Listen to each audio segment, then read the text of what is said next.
50 years ago, this place looked almost nothing like it does today. There were no skyscrapers touching the clouds, no artificial islands, no world's tallest building, no millions of tourists arriving every year. Just desert, fishing villages, and a dream that many people believed was impossible. Today, Dubai has become a global city where billion-dollar deals happen, luxury brands compete for attention, and millions of people travel every year. But the biggest mystery is not how Dubai became rich. The real question is, how did a city with almost no oil compared to its neighbors build one of the world's most ambitious economies? Because Dubai's story did not begin with skyscrapers. It began with a risky decision that could have destroyed everything. We're going to break down exactly how they pulled this off in this explainer. So let's step back to before the skyscrapers, the era of the desert port. You see, for decades, the local economy here relied entirely on the ocean. We're talking about a really modest pearl diving economy and a few small fishing communities.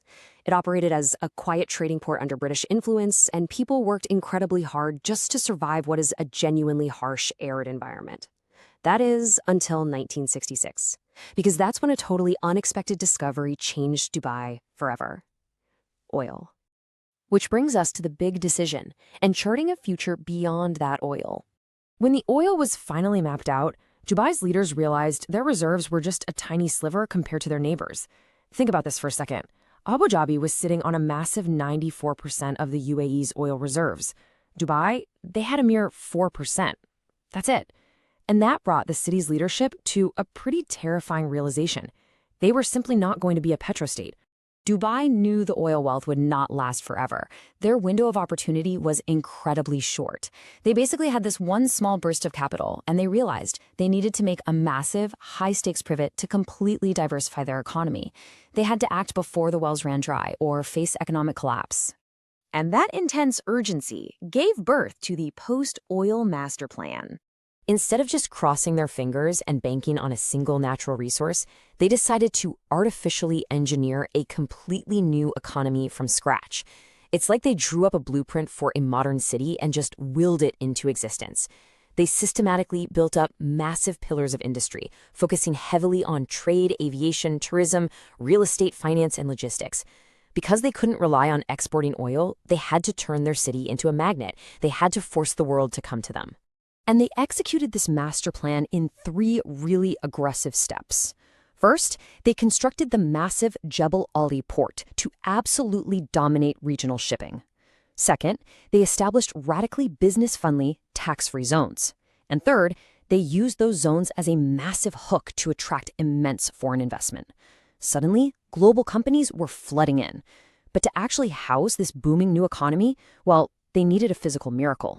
They essentially needed to engineer an economic miracle out of the sand. The desert literally had to be terraformed into a metropolis of the future. We're talking about unprecedented engineering feats designed intentionally to shock the world into paying attention. Things like the artificial Palm Islands, which magically added miles of new coastline, the sprawling Dubai Marina, cutting-edge metro systems, massive shopping centers like the Dubai Mall. They built landmarks so colossal, you literally couldn't ignore them. And as you can imagine, the costs were absolutely astronomical. Just take the Burj Khalifa, the world's tallest building. That alone cost an estimated $1.5 billion. I mean, that is a massive financial gamble. But they built it as this glittering beacon, demanding the globe's attention.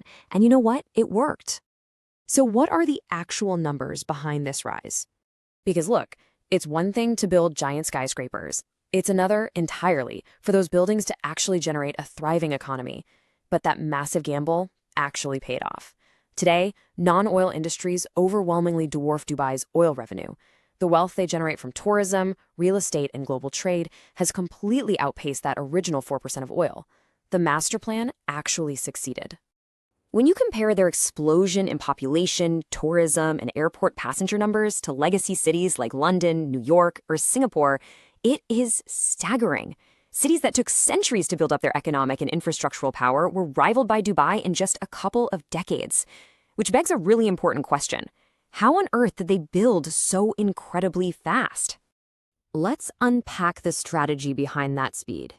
Building this fast requires a very specific type of governance, A highly centralized leadership with a long-term vision meant they could push through mega projects without the usual bureaucratic red tape you'd find in a lot of democracies. By utilizing state-backed companies, massive infrastructure decisions could be initiated and funded with breathtaking speed. But of course, a model like this doesn't come without friction. We have to talk about the hidden costs and the risks. Because beneath the surface of this seemingly uninterrupted triumph is a highly complex, deeply debated reality.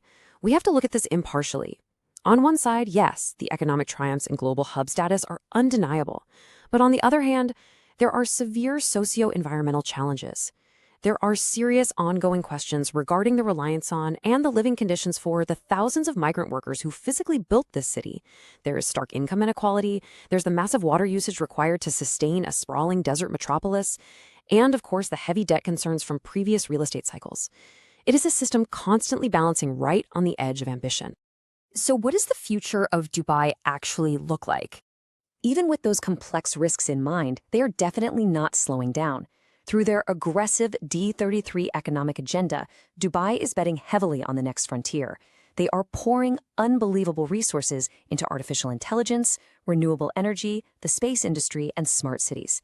They're basically attempting to prove that they can continue growing exponentially, cementing their status as a futuristic global finance and tech hub entirely independent of oil. Dubai's story is not simply about buildings or luxury.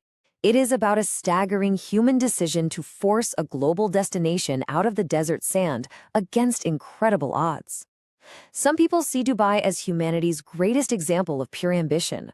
Others see it as a cautionary tale of unchecked growth. But one thing is absolutely undeniable. Few places on Earth have changed so much in so little time. Which leaves us with the ultimate question as we wrap up this explainer and look toward the future. Is Dubai a blueprint for the future or a giant experiment with hidden risks? Thanks for watching World Decoded. Make sure to like and share, subscribe, and stay curious.